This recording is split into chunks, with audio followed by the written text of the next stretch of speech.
dan buahnya kemudian dikonsumsi oleh mamalia. Sebenarnya tidak harus babi ya, tapi waktu itu kan babi, bisa kambing, bisa musang, bisa kuda. Dari 10 orang berpotensi atau diperkirakan 7 diantaranya itu bisa hingga berujung kematian, karena memang si virus Nipah ini langsung menyerang otak.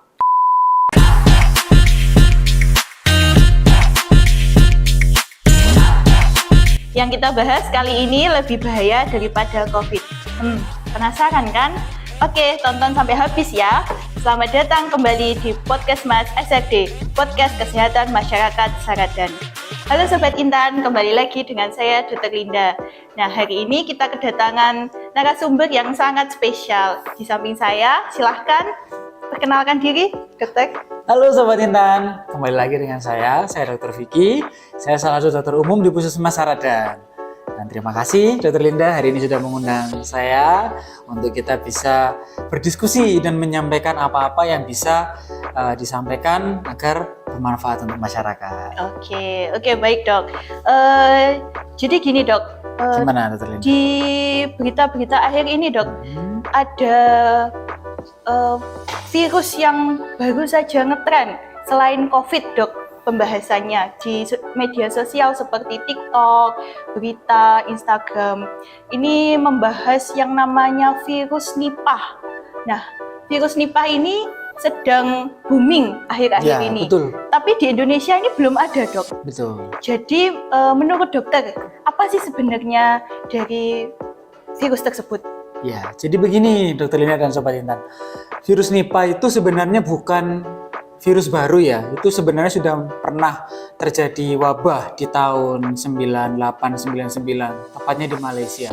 Jadi saat itu terjadi banyak kasus masyarakat sakit dengan keluhan mirip gejala ISPA ya, jadi demam, kemudian badannya itu sakit semua, ototnya sakit semua, ada yang batuk, sesak, hingga sampai ada yang kejang, hingga sampai penurunan kesadaran. Nah, setelah ditelusuri ternyata penyebabnya adalah virus yang ada di dalam tubuh kelelawar buah. Dan ya betul, dan itu daerahnya berada atau ditemukan di sekitar Sungai Nipah. Makanya namanya virus Nipah. Oh gitu ya dok ya, sangat menarik. Jadi virus ini bukan dari Indonesia ya dok asalnya? Pertama kali ditemukan itu atau pertama kali meledak kasusnya di Malaysia waktu itu tahun 98 atau 99. Oke, berarti gimana dok cara penyebaran dari virus ini dok? Oke, jadi virus ini sebenarnya rangkaiannya sampai menjangkit manusia itu panjang sekali. Ya, jadi virus ini itu dia berada di dalam tubuh seekor kelelawar buah, spesifiknya kelelawar buah. Nah, tapi si kelelawar ini dia bertindak sebagai reservoir alami. Artinya kelelawar buah yang memiliki virus Nipah tadi dia tidak ada keluhan, dia sehat-sehat saja. Namun manakala si kelelawar buah tadi menggigit buah, terutama buah ya karena namanya kelelawar buah, maka buah yang digigit oleh kelelawar yang mengandung virus Nipah itu, buahnya itu menjadi terkontaminasi. Nah, buah itu, ini saya sedikit flashback saat kejadian di Malaysia. Buah itu kemudian diberikan kepada ternak masyarakat. Itu saat itu lebih spesifiknya di peternakan babi.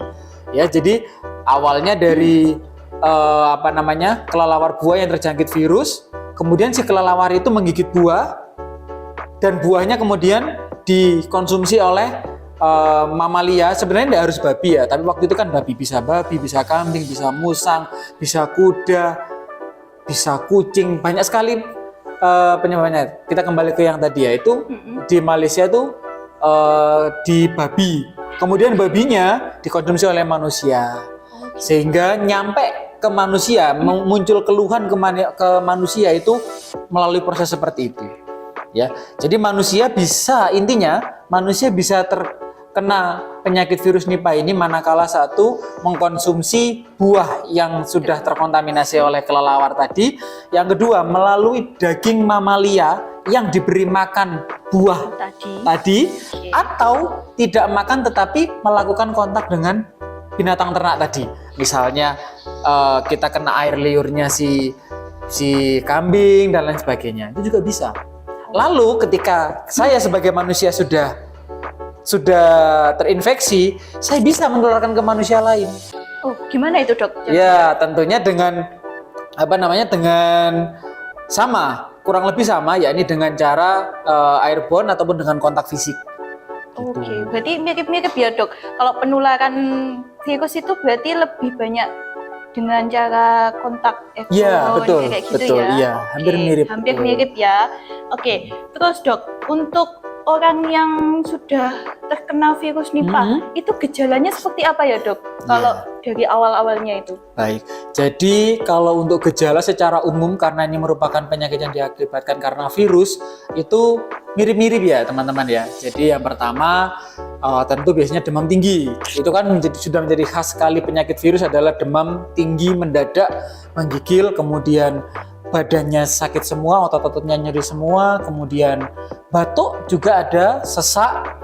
Nah, kemudian yang lebih spesifik lagi atau yang sedikit membedakan dengan kasus COVID-19 kemarin adalah ciri khasnya penyakit yang diakibatkan oleh virus Nipah ini adalah dia terjadi, kalau istilah medis kita adalah defisit neurologis. Jadi gangguan-gangguan tentang syarafnya itu khas sekali. Itu, Dokter. Oh gitu. Jadi kalau diibaratkan sebenarnya kalau sekali kena itu gejalanya tuh bisa lebih parah daripada COVID ya, Dok? Iya, sebenarnya bukan lebih parah ya, lebih tepatnya adalah lebih mematikan. Kalau COVID dulu angka mortalitasnya mungkin di angka 20-30%, yang artinya dari 10 pasien COVID yang kemungkinan bisa sampai meninggal itu 2 atau 3 orang, sedangkan untuk yang kasus Nipah ini, virus Nipah ini bisa sampai 75%. Artinya dari 10 orang berpotensi atau diperkirakan 7 diantaranya itu bisa hingga berujung kematian, karena memang si virus Nipah ini langsung menyerang otak gitu. Sehingga kalau otak kita langsung terkena dampaknya ya otomatis paru-paru kita langsung berhenti, jantung kita langsung berhenti. Kurang lebih seperti itu. Oke. Jadi tandanya cukup bahaya ya, Dok ya, kalau sekali kena. Oke, selanjutnya, Dok, saya itu kan pernah baca-baca kalau virus Nipah ini belum ada obatnya, Dok. Jadi untuk pengobatan dari virus Nipah ini gimana ya, Dok? Ya, betul. Jadi untuk virus Nipah ini memang untuk pengobatannya masih sifatnya sesuai dengan gejala yang muncul, atau kalau bahasa medisnya simptomatik. Iya, suportif atau simptomatik. Memang agak unik. Kenapa? Karena virus Nipah ini memiliki gejala yang bervariasi. Dan sama seperti COVID-19 kemarin, juga banyak ditemukan yang orang tanpa gejala. Jadi tanpa gejala pun bisa. Seperti itu. Seperti itu. Banyak ya, Dok ya? Ya. Oke.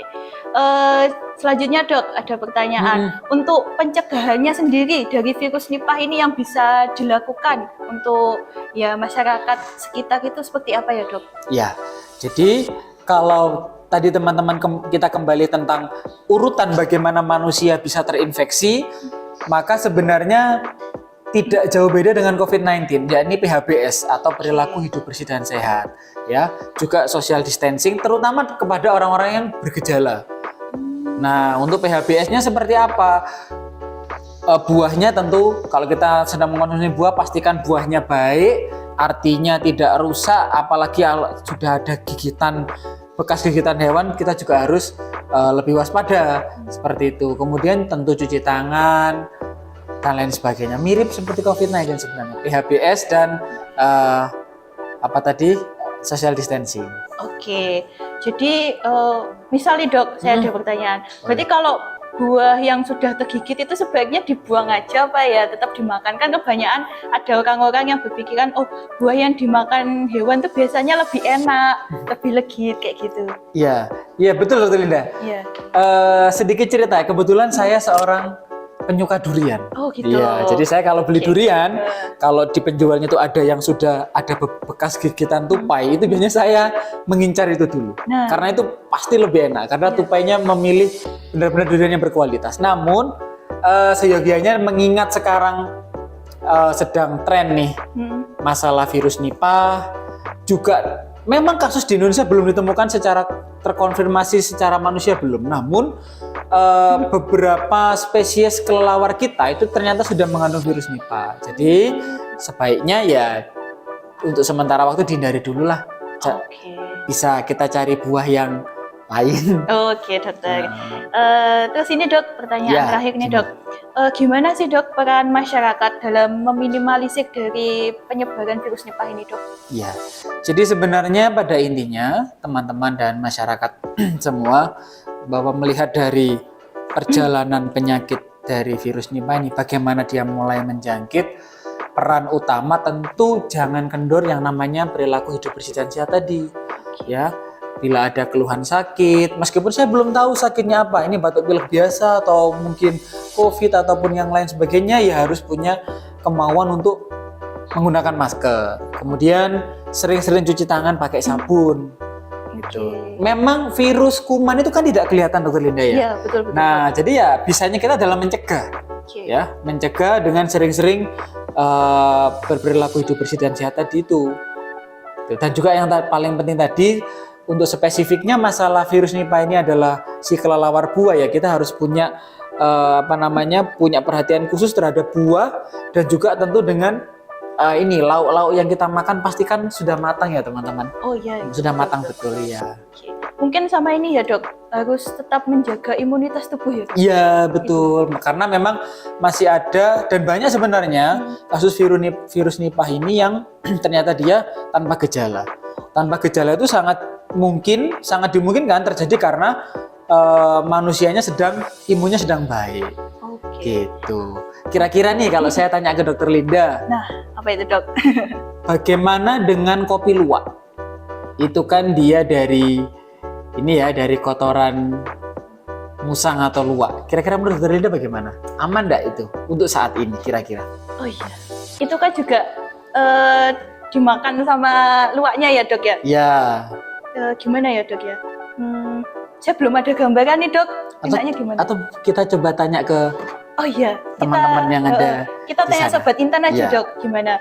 Oke Sobat Intan, jadi kan ini kan masih ada pertanyaan besar ini, gimana? Mungkin juga kami juga masih penasaran juga, mungkin Sobat Intan punya jawabannya? Nah, nanti bisa ditulis di kolom komentar ya Sobat Intan, gimana dokter? Oke, setuju. Oke, nanti kan kita bisa diskusi. Ya. Oke. Mungkin dokter ada pesan-kesan terakhir dokter atau yang mungkin mau disampaikan kepada Sobat Intan dokter? Oke, baik. Secara prinsip yang ingin saya sampaikan adalah bahwa kita saat ini cukup di level waspada, ya. Tidak perlu panik atau menimbulkan kegaduhan yang berlebihan. Juga tidak perlu lalu kemudian kita memilih sikap tidak makan buah dan lain sebagainya. Tidak seperti itu. Kita hanya perlu meningkatkan kebersihan dan perilaku hidup sehat kita. Karena memang apapun nama penyakitnya, itu pola hidup bersih yang sehat itu bisa menjadi obat yang paling dibutuhkan sebenarnya. Obat-obat yang paling utama. Jadi hasil dari diskusi kita pagi ini atau hari ini, yang penting adalah teman-teman atau Sobat Intan semua tahu dulu, jangan buru-buru panik. Bila ada keluhan, kunjungi vaskes terdekat. Oke, gitu. Oke, baik dokter, terima kasih sharing ilmunya. Terima kasih sama-sama Dokter Linda. Semoga bermanfaat untuk saya dan Sobat Intan juga yang di Amin, rumah. terima kasih, Oke, ya. jadi gitu ya Sobat Intan, ilmunya cukup bagus hari ini. Oke, cukup sekian podcast kesehatan masyarakat. Oh ya, jangan lupa ya Sobat Intan, nanti di video kali ini di like, komen, dan jangan lupa subscribe YouTube channelnya Puskesmas Saradan ya, jangan lupa.